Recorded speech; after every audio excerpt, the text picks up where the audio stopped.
20 minutes east of Savannah, through miles of wide sky and salt marshes, there's a place called Tybee Island, perhaps the most laid-back place on the southeastern coast.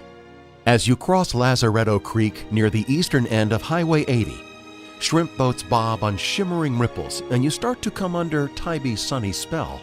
There are none of those towering condos that block out sun and sky. Plus, you're never more than a 5-minute bike ride from the beach, Tidal Creek, or Maritime Forest. With 5 miles of beach backed by dunes rich with sea oats, you'll find forts, lighthouses, museums, and endangered species to see with kayaks and bikes to rent.